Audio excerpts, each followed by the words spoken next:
Welcome to Henry KNG TV.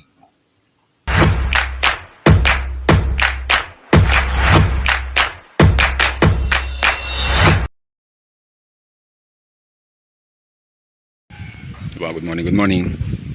Tayo po ay maglinis sa kanya ngayon. Ngayon po ay araw ng linggo.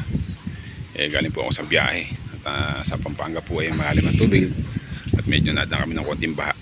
Ayan. Ayan po yung maputik. Kailangan po natin na mag-washing. Ayan po. Good morning. Ayan po, nadumi o. Panyo, dumi na sasakyan. Kaya kailangan po natin i-washing yan. Para hindi agad maluma at hindi mabulok. Kailangan maging malinis. Yan, dito po tayo sa karwas sa may bandang Kalumpit. Maganda po yung karwas dito.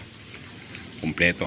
Yan, may vacuum, may hangin, may sabon at may tubig. Kaya po dito ako naglilinis. Maganda po maglinis dito. Yan po, simulan na po natin.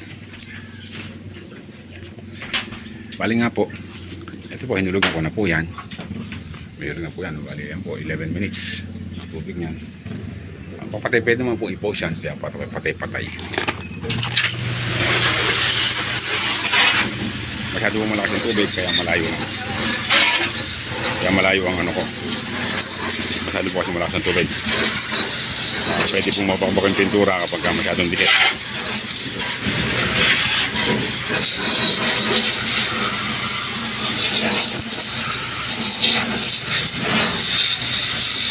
Pwede ko sila ng sabon. Sprayan ko siya ng sabon para mababad siya, para malinis, maputik po kasi.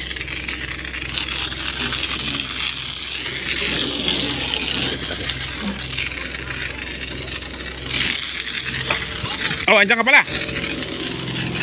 Mabait mo yata ngayon ah. Mabait mo ngayon.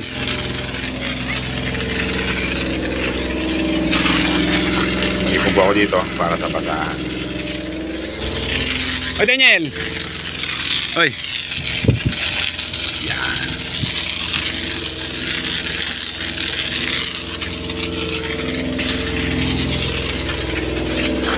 Bali hindi po siya maputik yung katawan. Ang maputik po niya yung pangilalim. Kasi nga po kaya maputik yung pangilalim. Dahil nga po yung nilusungan namin doon sa may Pampanga ay maputik po. Kaya po yung ilalim ang naputikan. Pero yung katawan po niya hindi po maputik.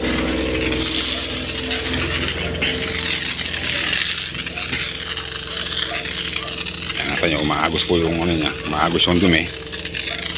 Kasi nga po na ano ko siya, nalagyan ko siya ng sabon. Umaagos yan. Yun, tapos na. Bali po hinuli ko ron ay 15 pesos. 15 pesos na sabon. Yan po yun. Dahan-dahan pong tutulo yan. Po natin yung umaagos po yung mga dumi. Pagkat naman po siya ng sabon. Kaya po maganda yung karwas dito. Joke. Ayun pala ang gamit natin basahan itong cotton. Kasi nga po hindi man madumi yung katawan nito. Kasi madumi man po sa sobrang lakas po ng ulan nabanlawan siya. Yung pangilalim lang po talaga ang maputik. Kaya po magandang palinis po itong cotton.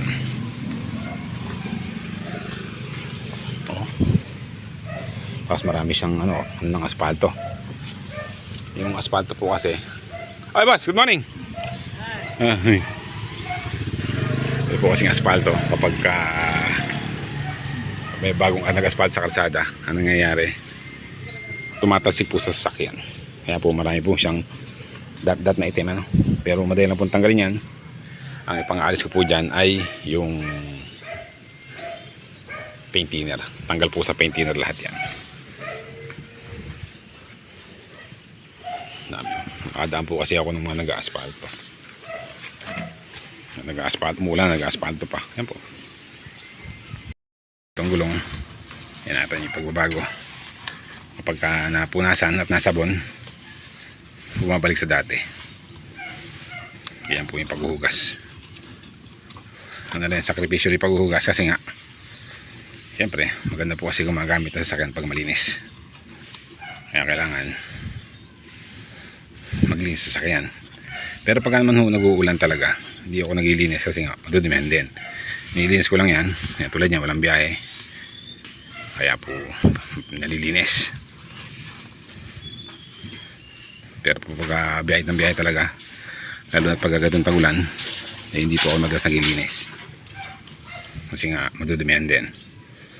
Eh, ilang araw na po kasi hindi nalinis to. Kaya obligado na linisin. Ayan po, nabanlawan ko na siya.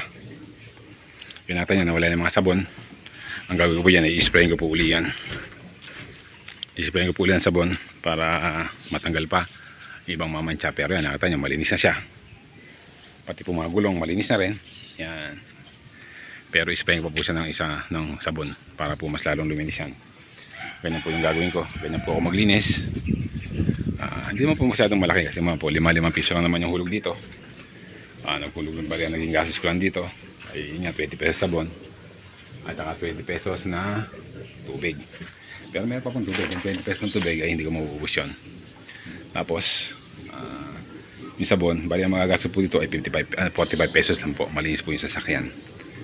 Ganyan po ako maglinis ng sasakyan para hindi maluma, para hindi agad maluma yung sasakyan. Kailangan po pagka naglinis talaga ay talagang malinis, pati ilalim po. Yan po, maraming salamat po at sana po ay yan, huwag niyo pong kalimutang suportahan ka-NGTV po. Maraming salamat po. At ayan po, nakita po tayo. Halatang malinis sasakyan kayo. Maraming salamat po. At ingat po tayo lahat. Saan mo po tayo naroon. Good morning po.